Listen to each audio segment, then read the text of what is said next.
Bem, pessoal, vamos começar a aula então hoje. Assunto bom, assuntos bons, né? Hemorragia digestiva e pancreatite. Vamos começando por pancreatite aguda. É um tema que vai misturar aí um pouco de cirurgia com clínica, né? E já de cara a gente pega esse bonequinho com bastante dor no abdômen, que é talvez o principal sintoma da doença, né? Nosso plano é falar sobre esses assuntos: a introdução da fisiopatologia e etiologias, diagnóstico, classificação clínica, complicações locais e sistêmicas, e os indicadores e scores de gravidade, além do tratamento, dentro do possível. Tá? Então, é uma doença inflamatória que cursa com bastante, né, liberação e ativação de enzimas pancreáticas, com bastante inflamação local e à distância. Tá? Estimativa no Brasil muito baixa, mas mais ou menos 19 casos para cada 100 mil habitantes, ou seja, não é incomum você pegar isso no seu CTI, não. Tá certo? 80% tem resolução espontânea, especialmente aquelas pancreatites mais leves, aquela pancreatite edematosa, não necrosante. Tá? Agora, quando entra em gravidade, a gente que já viu sabe que é uma doença que parece uma espiral negativa, né? Especialmente a pancreatite necrosante, aquela que infecta, tem uma mortalidade alta, ela cursa com infecção, sepse, disfunção de múltiplos órgãos e sistemas. Tá? Esse quadro grave de pancreatite, pessoal, ele cursa com internações prolongadas, abordagens cirúrgicas, cuidados intensivos, cuidados com dieta, tudo isso vai fazer esse paciente ser um paciente que custa a sair do hospital e que tem uma morbimortalidade ainda elevada, apesar de todo o avanço tecnológico recente. Então, a fisiopatologia basicamente é essa: o pâncreas exócrino ele secreta proenzimas, e essas proenzimas elas são entram em ativação com o contato da secreção do adenal, então elas viram enzimas ativas. Em algum momento, né, essas enzimas elas se ativam dentro do parênquima pancreático. Óbvio que a gente tem mecanismos de proteção para que isso não ocorra. O principal é a secreção dela como forma de proenzimas, né? E além disso, a gente tem uma série de antiproteases que, mesmo que o tripsinogênio vire tripsina, ele consegue aniquilar essa ativação intrapancreática. O problema é, em situações patológicas, esses mecanismos protetivos são ineficientes. E aí começa quase que a autodigestão do pâncreas. Essa é a fisiopatologia mais explicada sobre a pancreatite aguda. Obviamente, ela é multifatorial, existem outras nuances envolvidas. Então, a principal é essa, né? Essa ativação e liberação dessas enzimas ativas, tripsina, elastases, fosfolipase A2, isso tem uma lesão celular exuberante em cadeia, com autólise, inflamação difusa, e aí vai ocorrer necrose, inflamação à distância, SARA, tudo que você possa imaginar de comemorativos inflamatórios a gente pode ter na pancreatite aguda. Tá? E as interleucinas mais envolvidas nessas são a interleucina 1, 6 e 8 e fator de necrose tumoral alfa. Agora imagina você, uma doença com a cascata inflamatória tão exuberante, com essas interleucinas envolvidas, que leva a SARA, que faz CIRS. O que parece a pancreatite aguda? Muitas vezes parece com sepse, na verdade, e até costuma ser de difícil diferenciação um paciente com pancreatite de um paciente séptico. Na verdade, você tem uma certa dificuldade para avaliar isso. E é nisso que a gente vai batalhar, às vezes, no tratamento. Tá certo? A etiologia, pessoal, resume-se em duas, principalmente no mundo e no Brasil: pancreatite biliar e pancreatite por exacerbação do uso de álcool. Elas dominam. A gente tem a idiopática, que não se fecha o diagnóstico em quase 25% dos casos. Se for considerar ela como uma causa, ela é a terceira. E, em quarto lugar, a hipertrigliceridemia. Também tem uma etiologia importante nos casos de pancreatite. Aí a gente vai ter todas as outras que a gente possa imaginar. Após CPRE, hipercalcemia, pancreatite medicamentosa, todas essas estão envolvidas. Mas lembrar que biliar e álcool são as principais. Aqui eu trago para vocês uma tabela com as principais causas de pancreatite aguda. E aqui eu trago as principais causas de pancreatite medicamentosa. E deixo em negrito aí as drogas que a gente usa em CTI, né? Não é incomum a gente usar um Bactrim, uma furosemida, um paracetamol, uma carbamazepina, um antibiótico tipo metronidazol, corticoide, né? Ou até mesmo a nível ambulatorial, alguns antirretrovirais, alguns antihipertensivos, olha aqui, alfa-metildopa, enalapril, né? Estatinas. octreotide, omeprazol, amiodarona, propofol, lipídio puro, né? E ainda tem mais coisa que a gente não colocou aqui, mas aqueles agonistas de GLP-1, por exemplo, são causas de pancreatite aguda, tá? E as outras causas mais diversas que não chegam a pontuar, digamos assim, em importância, mas todas essas aí, como infecção por micobactérias, salmonela, legionela, todas elas podem causar, até picada de escorpião e doenças autoimunes. O diagnóstico ele é baseado no tripé e tem que ter 2 de 3. O quadro clínico, que é a dor abdominal típica, elevação de enzimas lipase ou amilase, ou, né, no caso, você pode dosar as duas, e achados radiológicos compatíveis. Geralmente, a gente vai utilizar aí exames como a tomografia computadorizada. O quadro clínico abdominal, a gente está cansado de saber, é uma dor abdominal de início agudo, forte, às vezes no andar superior do abdômen, pode irradiar para o dorso. Tá? Muito comum estar associada com náusea e vômitos. E se tiver febre, não é incomum, não significa que o doente está infectado, mas se essa febre durar por mais de 48 horas, o quadro infeccioso deve ser investigado e está muito relacionado com mortalidade. A dor, a palpação do abdômen, distensão abdominal, redução dos ruídos hidroaéreos, aqueles sinais importantes de equimose periumbilical e equimose de flancos, que denotam o quê? Hemorragia retroperitoneal, todos esses a gente pode ter, apesar de ser mais raros e denotar mais gravidade. Tá? E o doente pode ir inflamando e complicando, né, pessoal? Então ele vai ficar taquicárdico, taquidispneico, pode ter síndrome do desconforto respiratório agudo, que já foi um tema que a gente já estudou, o Matheus falou muito bem.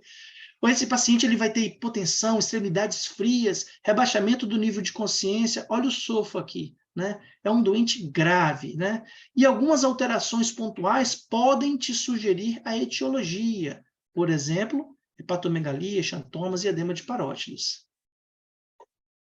Aqui a gente percebe o sinal de Cullen em A, que é essa equimose periumbilical, também pode ser chamado em alguns livros de Halsted, e aqui o de Gray-Turner em B, que é a equimose em flancos. Sugere fortemente o quê? Sugere hemorragia retroperitoneal. Não sugere pancreatite propriamente dita, mas se o doente tiver pancreatite hemorrágica, então a gente vai pensar nesses achados.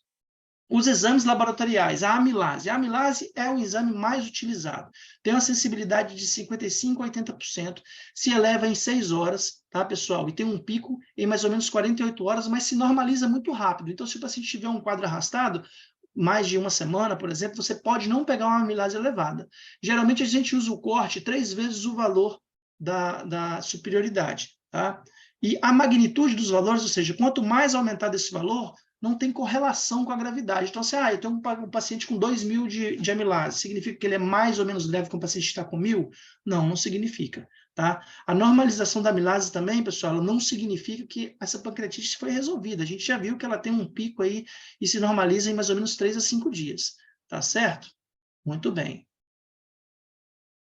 Outra coisa importante é a hiperamilasemia pode surgir em situações que não sejam pancreatite. Por exemplo, doenças do trato gastrointestinal. Então, você pode ter aí uma úlcera perfurada, uma isquemia mesentérica, ou até mesmo deficiência da filtração glomerular, uma insuficiência renal aguda, né? Ou uma macroamilasemia, qualquer outra coisa pode ser que aumente a amilase também. E a lipase? A lipase sérica, ela tem mais sensibilidade e mais especificidade. Ela tem uma elevação em mais ou menos 4 horas e um pico em 24 horas, e dura mais tempo. Então, essa aqui tem grande importância no diagnóstico também, tá certo? Por quê? Porque ela dura mais tempo em circulação, então você pode pegar especialmente os quadros mais arrastados, diagnóstico difícil. A sua vantagem é justamente essa. Ela é mais sensível na pancreatite de etiologia alcoólica, e se houver disponibilidade, vocês têm sempre que dosar as duas, a amilase e a lipase. Tá? Além disso, a gente deve dosar hemograma completo, eletrólitos, ureia e creatinina, enzimas hepáticas, né? Coagulação, albumina, triglicerídeos. Tudo isso vai te ajudar na composição do tratamento desse paciente e até mesmo para prognosticar nos scores que a gente vai ver mais para frente.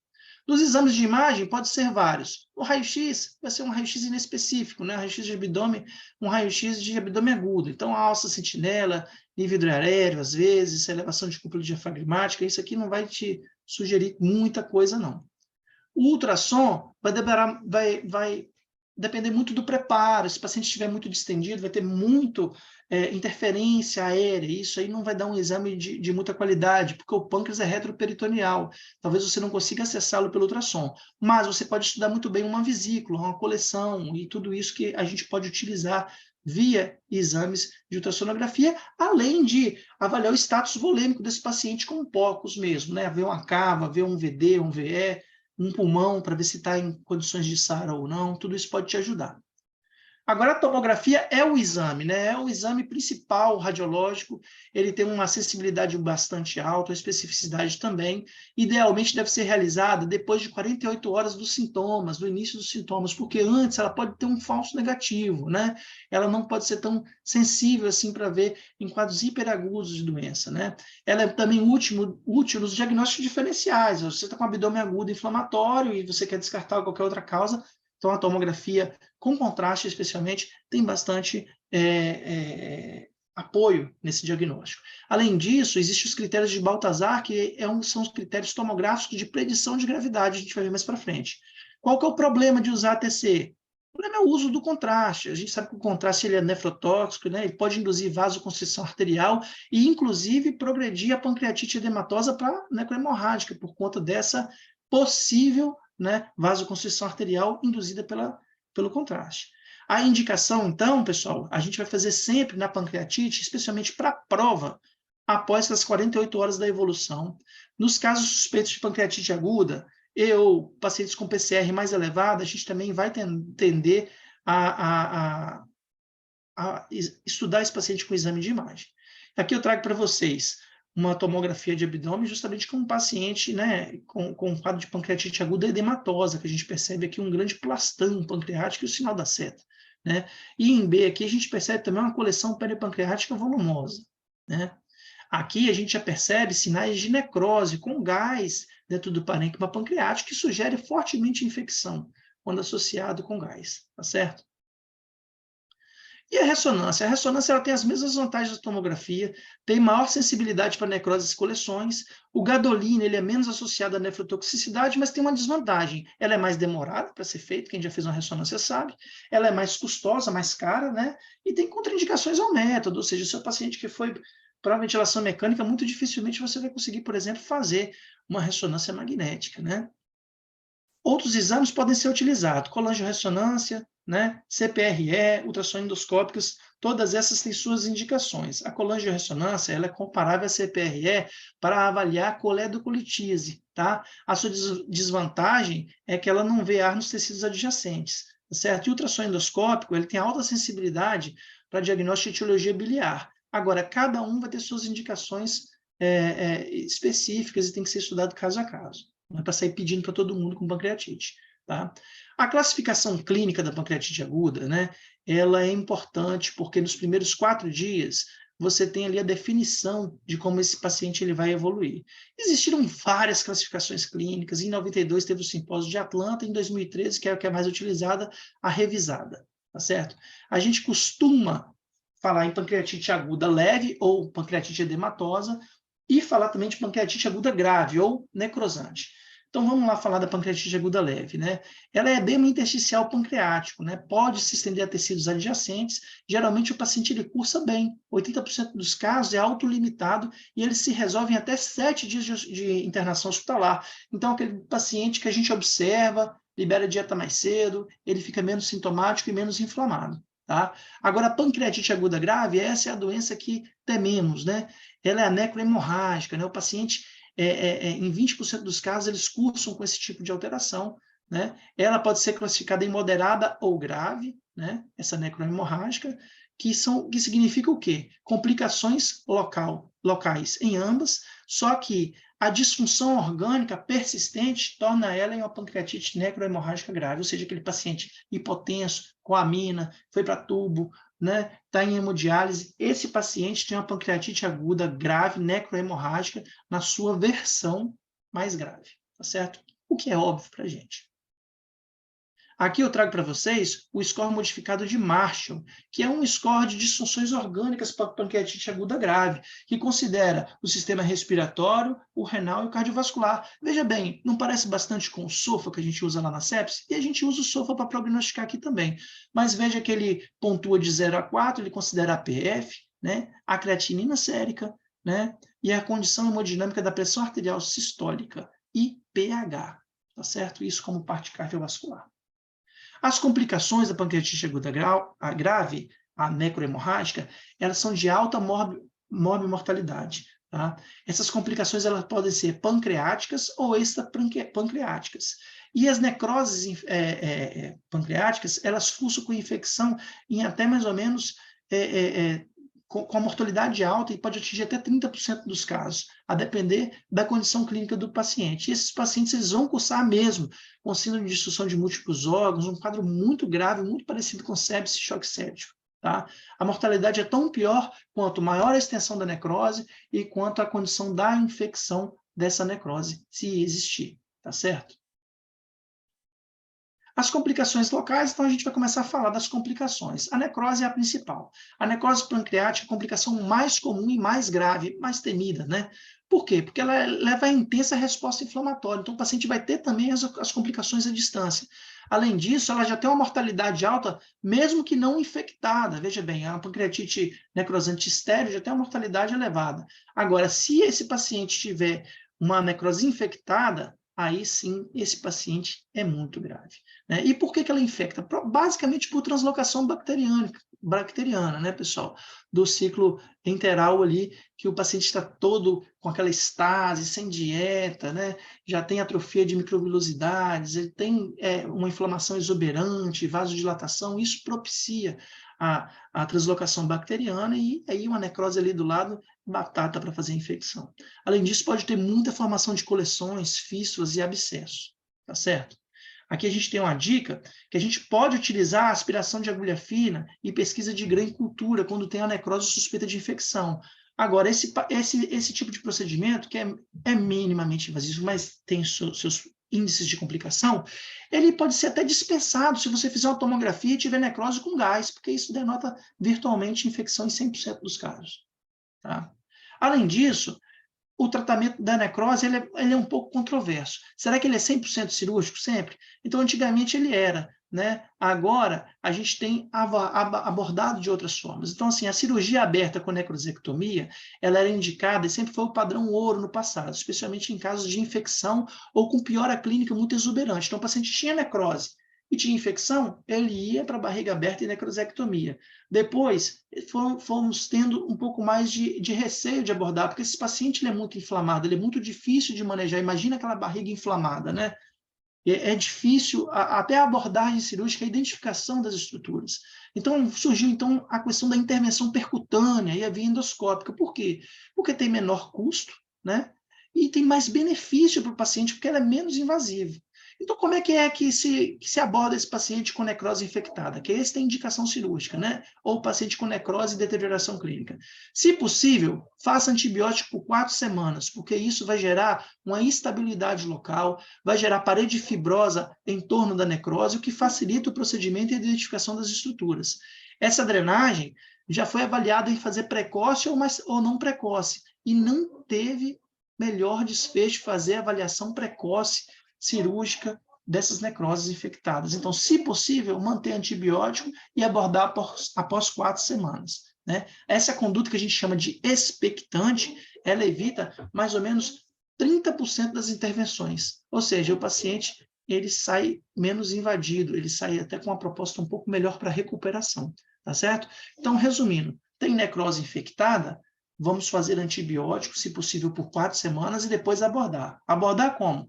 De acordo com o seu serviço, mas de preferência por via intervenção percutânea ou endoscópica, tá certo? Outra opção, o paciente tem uma pancreatite necrosante, não tem estigmas de infecção, mas ele está em franca deterioração clínica, então você também pode atuar com a intervenção cirúrgica, tá certo? E aqui a gente traz justamente do nosso livro texto, né? Que a necrosectomia aberta ela tem complicações, né? Então, assim, é quase que uma sentença para o paciente você fazer uma laparotomia exploradora nessa fase tão hiperaguda, né? Em que tudo está inflamado e aderido, e tentar fazer essa necrosectomia, né? Pode ser complicado. Agora, existem as indicações que não tem como escapar, né? Então, são quais? Né? Aquele paciente com síndrome compartimental, hipertensão intraabdominal, isquemia mesentérica, né? Perfuração, esse aí não tem jeito, esse aí vai ter que ir para cirurgia convencional, tá certo? E aí a gente vai pensar também na questão dos antibióticos. Quais usar? Sempre foi estudada a questão do imipenem, tá certo, pessoal? O imipenem pode ser utilizado, mas aqui no nosso livro texto ele fala as quinolonas, o metronidazol, os carbapenêmicos, desculpa, e as cefalosporinas de terceira geração ou maior. Né? Então a gente vai falar de ceftriaxona, ceftazidima, cefepímica de quarta, né? E as outras. Carbapenêmicos, a gente tem especialmente o meropenem e o imipenem, e o metronidazol e as quinolonas, que vai ser o bom e velho cipro, geralmente. Tá certo? Quando começar o antibiótico, se suspeita de infecção. Esquece aquela regra, se maior do que 30% do parênquima pancreático é necrosado, vou começar antibiótico. Isso já foi verdade no passado. Atualmente, a recomendação é fazer um antibiótico se estiver indícios de infecção, seja ela local ou até à distância. O paciente pode complicar com a PAV, uma infecção trato urinário, mas se tiver evidência de infecção, aí você faz o antibiótico, tá bom? Além disso, né, a gente já falou um pouco, né, das indicações aí da necrosectomia. Então, a indicação cirúrgica em necrose pancreática não infectada, né, e já deu uma palhinha no passado aqui, recente nosso, né, então, assim, paciente que vai com obstrução do trato intestinal ou biliar, ou piora sistêmica dos sintomas, né? Ou pacientes que evoluem com grande perda de peso, anorexia e dor, a despeito do tratamento, né? Ou paciente que tem também essa síndrome do ducto pancreático desconectado. Essas são indicações menos cobradas, mas é até a lembrar, complicações cirúrgicas maiores, tipo isquemia mesentérica, perfuração, essas não tem jeito, você tem que concorrer com a cirurgia convencional. Outras complicações locais, pessoal, pode ser a trombose e a hipertensão abdominal. A trombose portoesplênica mesentérica, ela é associada com necrose em até 15% dos pacientes. Não é incomum. Esse paciente está inflamado, em contato íntimo com esses vasos, né? E a hipertensão intraabdominal e a síndrome compartimental podem cursar de 40% a 60%, ou seja, o paciente grave com pancreatite tem que ter monitorização da PIA. Mais uma vez a gente fala seguidamente, não é verdade? Por quê? Porque esse paciente tem um grande sequestro de líquido para o meio intraabdominal. Isso vai aumentar a pressão intraabdominal. Além disso, você vai fazer uma ressuscitação volêmica com grandes volumes de cristalóide. Esse paciente vai fazer hipertensão abdominal. Você tem que monitorizar ele, tá certo? E essa hipertensão abdominal vai piorar mais ainda a perfusão dos órgãos intraabdominais e vai agravar mais ainda as disfunções orgânicas e vai aumentar mais ainda a inflamação e vira uma cascata sem fim de deterioração clínica, tá certo?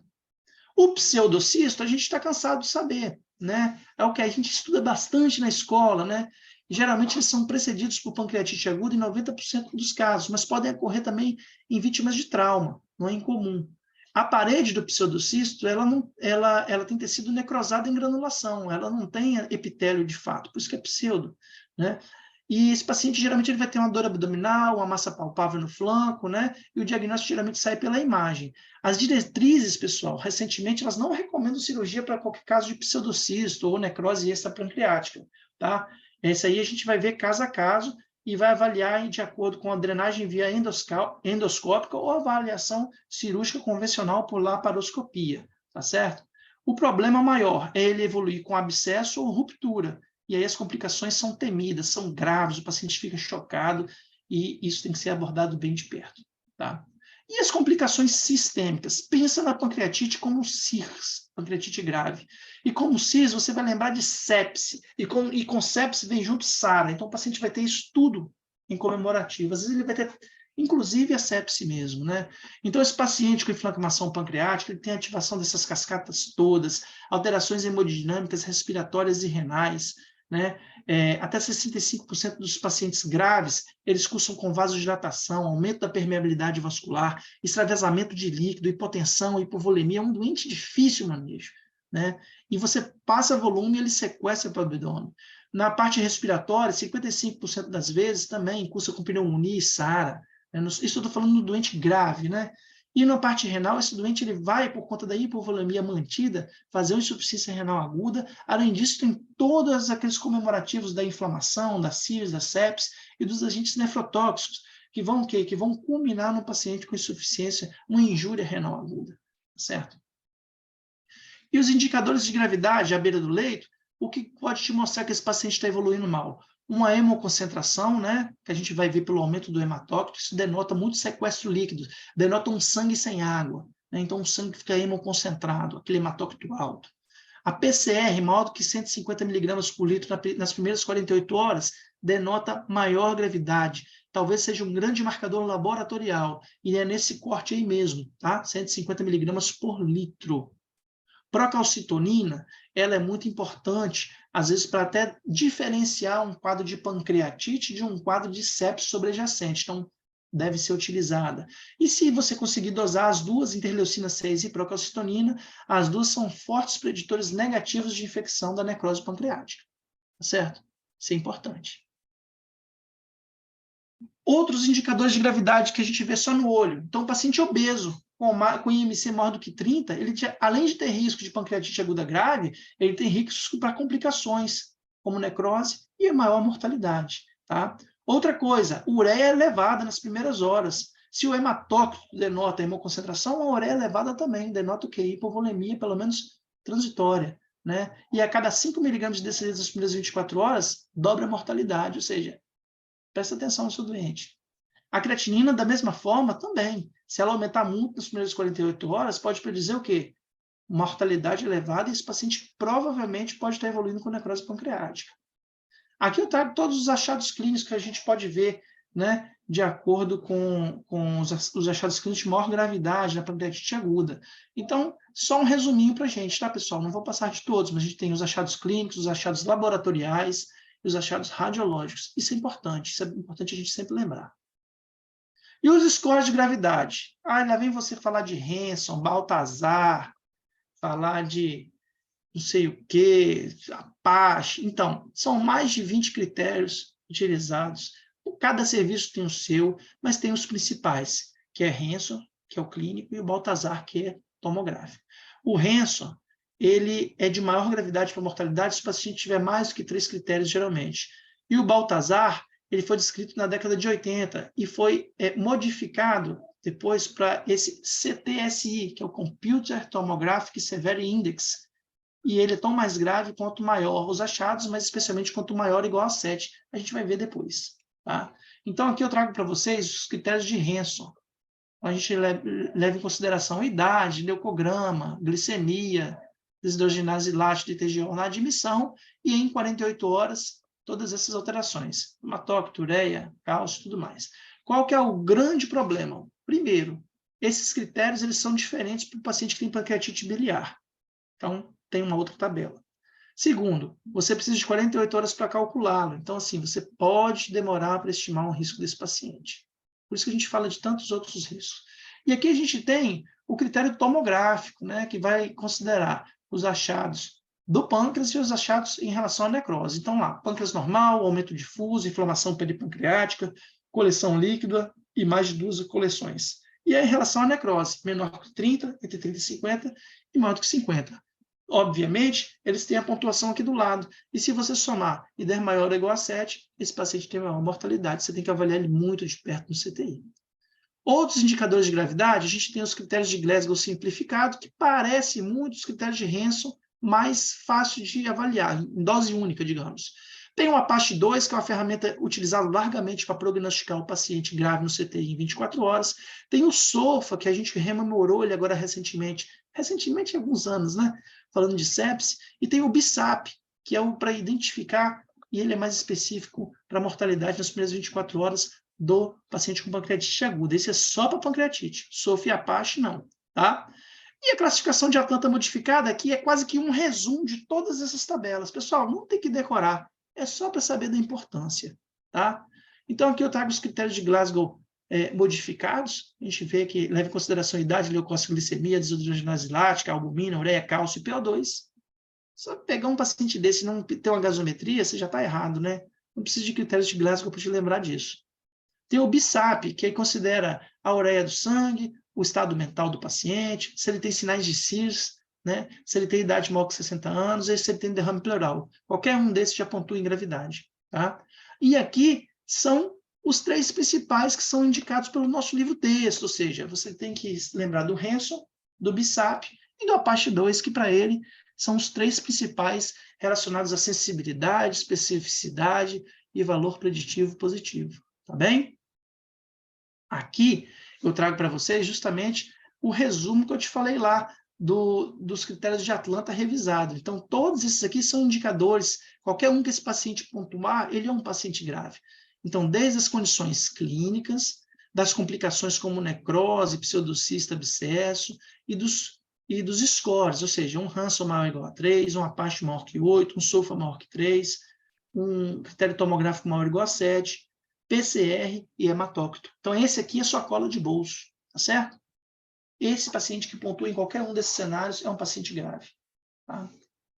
E aqui mais o mesmo, né? Um resumo das disfunções orgânicas da pancreatite aguda, em relação a choque, insuficiência respiratória, insuficiência renal, distúrbios metabólicos, CIVD, tudo que a gente vê na sepse, né? Sangramentos e tudo mais. Tá? Aqui são as indicações de CTI pela Society of Critical Care Medicine, né? E aí você vê que, obviamente, qualquer alteração dessa é passível de levar o paciente para o CTI, né? E de acordo com os critérios de Atlanta, isso deve ser considerado, além da persistência de lesão orgânica, né? Pancreatite severa, com qualquer uma daquelas outras possibilidades que a gente viu ali recentemente. O tratamento da pancreatite aguda evolui desde a parte cirúrgica, que a gente já falou um pouco, até o tratamento de suporte, que começa pela analgesia. Então, a analgesia é muito importante, né? Suporte às disfunções orgânicas, todas essas que a gente já falou, né? E lembrar que esse paciente, ele é um paciente que tem que ser abordado precocemente, porque a sua internação, em média, paciente grave, pancreatite aguda grave, dura em média 17 dias. Analgesia, pessoal, é aquele negócio, é o que o paciente precisa. Se for para usar opioide, use opioide. Se você achar que a combinação de analgésicos fracos é suficiente, use. Agora, não tente privar o paciente, por exemplo, de uma morfina, porque, teoricamente, aumenta a pressão do esfíncter de Oddi. Isso é só teoricamente, isso não é confirmado. Tanto é verdade que a morfina é o analgésico mais utilizado nesse cenário também. Tá? Anti-inflamatórios não esteroidal, a gente sabe que eles têm um poder de adjuvância junto com outros analgésicos muito importante para o controle da dor. Agora, a gente sabe que no cenário de um paciente grave, né, os efeitos deletérios podem ser devastadores, como nefrotoxicidade e lesão aguda de mucosa gastroduodenal. Então, a gente tende a não utilizar de forma contínua e nem por mais de 3 dias. Tá certo, pessoal? E a gente tem que sempre levar em consideração a atenção aos efeitos colaterais de cada droga. A gente já falou do anti-inflamatório, né? E do opioide. O que pode ser? Distensão abdominal, náusea e vômito. Já pensou? Prurido, no caso da morfina, hipotensão.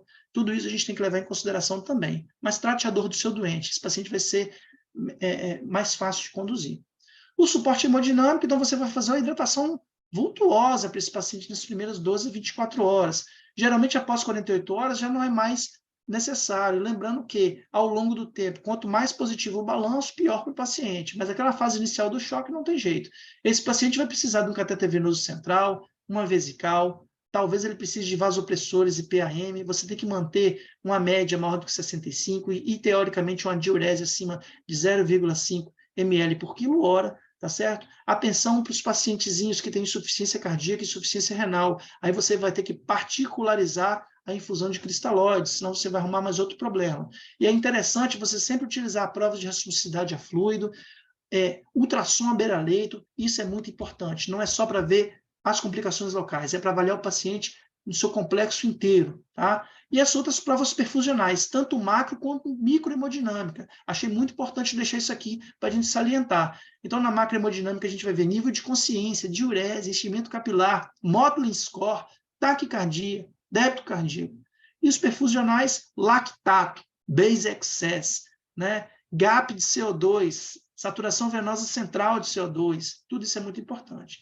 De preferência, a gente vai usar ring lactato a detrimento do soro fisiológico. A gente já discutiu muito sobre isso, não vou falar mais, mas o ring lactato ele é mais balanceado e costuma cursar com menos acidose hiperclorêmica. No suporte respiratório, esses pacientes eles complicam em grande parte dos pacientes graves, tá? E é multifatorial, desde hiperpermeabilidade capilar, congestão por muito volume, né? Infecção, até lectasias, paciente com dor abdominal fazer telectasia, derrame pleural, shunts, tá certo? Esse paciente ele pode ir desde o ataque de espineia leve, a hipoxemia mais pronunciada, até síndrome de desconforto respiratório aguda, e ele fica grave mesmo, né? Radiologicamente, a gente vai ver o que a gente vai ver no paciente comumente afetado pelo pulmão, né? Então, infiltrados pulmonares, se tiver pneumonia, pode ter ali consolidações, derrames pleurais, tudo mais.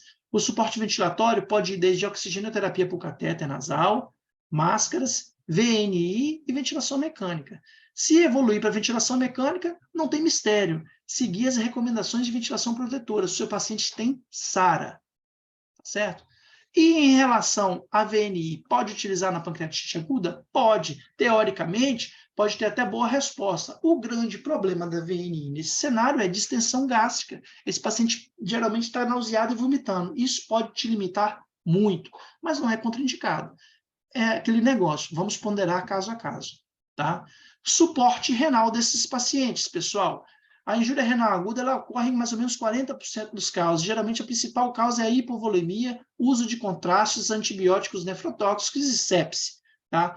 A redução do débito urinário é acompanhada do aumento da ureia e creatinina, e geralmente um distúrbio metabólico. Ali o paciente vai ficar acidótico, ou hipercalêmico. Tudo isso a gente tem que avaliar, especialmente nas primeiras 24 horas, porque tem valor prognóstico. Então, débito urinário, ureia, creatinina, lembra disso. Tá? A prevenção da insuficiência renal aguda, ou melhor, da injúria renal aguda, é a ressuscitação volêmica inicial adequada, aquele negócio. O paciente tem que ganhar quanto de volume? O quanto ele precisa. E quanto que eu sei quanto que ele precisa? Aí eu vou usar macrohemodinâmica, microhemodinâmica, Swan-Ganz, se você tiver, ou qualquer outro tipo de monitorização minimamente invasiva, e ultrassonografia à beira-leito, tá, pessoal? Mas mesmo você conduzindo esse paciente muito adequadamente, não errou em nenhum cenário, mesmo assim, 40% das vezes, ele vai evoluir com indicação de diálise. E aí a gente vai seguir as recomendações lá das aulas anteriores, tá? Dialisar quando precisar. Suporte nutricional. Aqui a gente para, respira um pouquinho, que eu estou acabando, que eu juro, mas aqui é muito importante. Por quê? Porque gera muita polêmica. Na prática, especialmente quando a gente rodou alguns hospitais, alguns anos atrás, até mais recente mesmo, a gente costuma ter uma máxima. O paciente com pancreatite é paciente em dieta zero prolongada. E isso não é verdade. Isso é deletério. Isso aumenta índices de infecção, mortalidade, inflamação, permanência hospitalar, tudo que você possa pensar. Então, peraí, o doente internou com pancreatite, independente do caso, eu vou nutrir ele? Em algum momento você vai, mas calma lá, vamos ver caso a caso. Então, o suporte nutricional na pancreatite leve, que a gente chama de edematosa, né, ela é muito importante, porque esses pacientes, de uma forma geral, eles cursam com alto risco de desnutrição proteico-calórica, né? E a nutrição enteral, ela reduz tantas taxas de complicações e de mortalidade. E qual que é a principal de complicação da pancreatite aguda, seja ela edematosa ou necrohemorrágica? É a translocação bacteriana com infecção local ou à distância, tá certo? E o que inibe, basicamente, é a quadro hemodinâmico legal desse paciente, né, ressuscitado, e a dieta enteral ou a dieta oral. Por quê? Porque inibe a translocação bacteriana, por vários mecanismos que a gente não vai entrar agora no detalhe, tá? Sabendo que, geralmente, esse paciente a gente costuma, na admissão, deixar ele em jejum e avaliar se esse paciente vai ter vômitos, dor abdominal e instabilidade hemodinâmica. Passadas essas 24 horas, e esse paciente compensado desses 3 cenários, não tem por que você não iniciar a dieta enteral ou oral, tá certo, pessoal? E aí é o seguinte, precisa de estar normalizado o PCR, leucograma, precisa de estar normalizado a amilase lipase? A amilase lipase nunca precisa de estar normalizado. Agora, é ideal, ou pelo menos é sugerido, que os marcadores inflamatórios sejam pelo menos em queda de um dia para o outro, mas especialmente levando em consideração a presença de vômitos, dor abdominal e instabilidade hemodinâmica. E um outro grande marcador é o paciente realmente sentir fome, tá? Você pode utilizar cateter nasogástrico em sifonagem se o paciente tiver ali um ilho metabólico muito pronunciado, uma gastroparesia grave, e aí você vai ter que adequar procinéticos e antieméticos, tá certo? Inicialmente, na pancreatite leve, é seguro iniciar a dieta oral de acordo com a resolução das náuseas e vômitos e atenuação da dor. E especialmente se o paciente falar que tem apetite, tá certo? A gente não aguarda nunca a resolução completa da dor. Se o paciente tem que estar zerado? Não, tem que estar melhor, tá? E nunca aguardar a resolução dos níveis de enzimas pancreáticas, sabendo que a lipase pode demorar dias para se normalizar, certo? É importante nutrir. Esse paciente que começa a nutrir cedo, ele tem a internação hospitalar reduzida e ele não aumenta as complicações, tanto locais quanto à distância, tá? Por quê? Porque a nutrição, ela protege a barreira da mucosa intestinal. Ah, beleza, a pancreatite leve eu fico até seguro, mas e na pancreatite grave, na necrohemorrágica? Muito bem, vamos lá. Na pancreatite aguda grave, o suporte nutricional ele deve ser muito balizado pela estabilidade hemodinâmica desse paciente. E aí a gente pode ser um pouco mais permissivo, esse paciente pode ficar em dieta zero um pouco mais tempo, mas a gente fica coçando a orelha ali por volta das 48 horas. Ali você já tem que estar com esse paciente um pouco mais resolvido para pensar em começar a nutrição, tá certo? A via enteral, ela é sempre preferência em relação à parenteral. Então, aqui, anota, é uma grande pegadinha. Às vezes cai nos concursos. O paciente com pancreatite aguda grave, né, necrohemorrágica, adquiriu estabilidade hemodinâmica. 2 pontos. Inicia-se dieta enteral, parenteral, não sei o quê, não sei o quê. Não. Se tiver condição, é dieta enteral. Tá? Em 2010, teve essa meta-análise da Cochrane, que mostrou que a dieta enteral reduz a mortalidade, reduz a disfunção de múltiplos órgãos, infecção e necessidade de intervenção cirúrgica. Então, é o tratamento mais barato que o seu paciente pode ter, é iniciar de nutrição se ele tiver indicação. Tá? E aí eu vou passar essa sonda nesse doente grave. Por quê? Porque geralmente ele está entubado. Né? Eu vou começar essa nutrição por posição gástrica ou gastrojejunal. Não interessa onde você vai começar. O que é importante é você não atrasar o início da dieta para fazer uma endoscopia e passar essa sonda. Não. Começa a nutrir esse paciente o mais precoce possível, desde que ele tenha qualidade clínica para isso. Tá? E as necessidades nutricionais? Cara, deixei aqui para vocês lerem, mas a gente já falou muito disso. São as necessidades nutricionais para um paciente grave. Então, mais ou menos 30 calorias por quilo por dia de aporte nutricional, sendo que isso tem que ser dividido de 1,2 a 2 gramas por quilo por dia de proteína. O que pode modificar aqui? Lipídio. Se o seu paciente tiver hipertrigliceridemia, especialmente maior do que 300 ou 500, você tende a reduzir o aporte lipídico desse paciente na dieta, tá certo? E imunonutrição, pessoal, que a gente já falou bastante. Vou fazer glutamina, arginina, ômega 3, não sei o quê? Não existe evidência suficiente para o manejo disso na pancreatite aguda e praticamente em nenhum caso do paciente grave, tá certo? Muito bem. Uma polêmica, que não é polêmica para a gente, mas eu deixo aqui porque é trazida nos livros textos, nas grandes discussões, é o uso de antibiótico profilático. Então, já lê aqui no primeiro parágrafo. O uso rotineiro de antibiótico profilaxia na pancreatite aguda não é recomendada. Ela, independente da gravidade, se o paciente tem uma pancreatite leve ou grave, não se faz antibiótico profilático. Tá? Isso aqui não aumenta, não diminui os índices de complicação, muito pelo contrário, o uso indiscriminado de antibiótico, ele não tem benefício na mortalidade, nas complicações, né, pancreáticas ou extrapancreáticas e nem nas intervenções cirúrgicas. Assim, é um ledo engano, tá certo? O que vai reduzir as suas complicações é a nutrição precoce, a nutrição enteral precoce. E, além disso, o uso de antibiótico indiscriminado vai fazer pressão seletiva e vai induzir o surgimento de bactérias multiresistentes, colite pseudomembranosa, que a gente sabe que é grave e pode piorar o quadro do paciente. Mas quando que eu vou usar antibiótico, então, nesse doente? Que geralmente eu faço ciprimetronidazol. Veja bem, se você suspeita de infecção, colha culturas, abra o protocolo de sepse e conduza esse paciente com antibiótico para o foco que você achou necessário. Se você acha que é um quadro abdominal, é um caso de necrose infectada, peça aparecer. Se você acha que é uma pneumonia, uma PAV, colha culturas de secreção traqueal, inicie antibiótico para a microbiota do seu hospital, mas só faça antibiótico se você sugerir no seu exame, na sua avaliação, que existe de fato infecção. Tá bem, pessoal? Além disso, existem algumas outras situações. Por exemplo, o paciente com colangite. Esse paciente, além do antibiótico, tem que dar uma CPRE o mais precoce possível. Por quê? Porque é uma infecção contida. E se tem uma infecção contida, a gente tem que abordar. Tá? Agora, no paciente que está com pancreatite aguda, você não achou foco infeccioso, mas você suspeita, e ele já está passando de 7 dias e não melhora, aí você tem que rastrear esse doente de toda forma e procurar, ou pelo menos afastar quadro infeccioso. Tá certo? Eu sei que é difícil, mas a gente tem que lembrar disso, tá certo? Difícil a gente saber delimitar o que é inflamação do que é infecção, tá certo? Na necrose pancreática infectada, o foco é sempre possível, e aí o seu artifício para diagnóstico vai ser a tomografia contrastada, tá certo? E aí você vai coletar culturas e iniciar antibiótico. Os antibióticos que a gente já falou, antifúngicos não é recomendado de forma rotineira, a não ser que você tenha evidência clínica de infecção fúngica, certo, pessoal? A punção pancreática guiada por tomografia, ela é reservada se o paciente não tiver melhora, obviamente. Se começou, é o que a gente falou, começou antibiótico, o paciente não melhorou, você vai tender a conduzir ele com quadros mais invasivos, tá certo? E aí, geralmente, o corte é 4 semanas. Outras intervenções. Na pancreatite aguda leve de etiologia biliar, esse paciente deve receber uma colecistectomia antes da alta hospitalar. Para quê? Para reduzir outro evento ou diminuir a chance de outros eventos. Nos casos graves, essa colecistectomia pode ser postergada, mas, se possível, até a resolução da fase aguda, você tem que tirar a vesícula desse paciente. Outras coleções, pseudocisto e necrose pancreática, de qualquer extensão, não necessariamente necessita de intervenção, tem que ser avaliado caso a caso. Então, caiu lá para você um pseudocisto de 5, 10 centímetros de diâmetro, tem que intervir?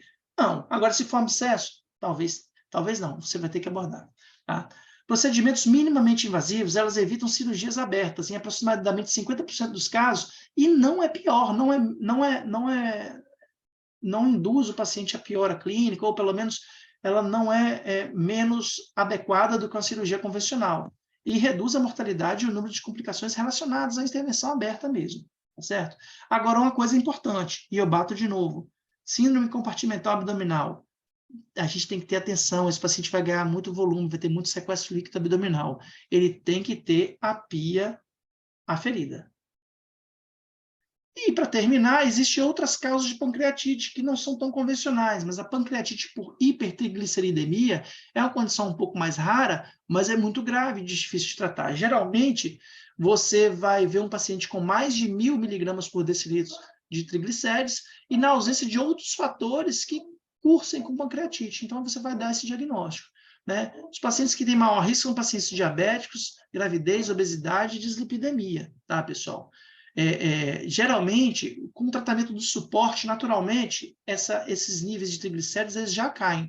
Mas se não cair e continuar persistentemente elevado, a gente tem 2 terapias na pancreatite por hipertrigliceridemia.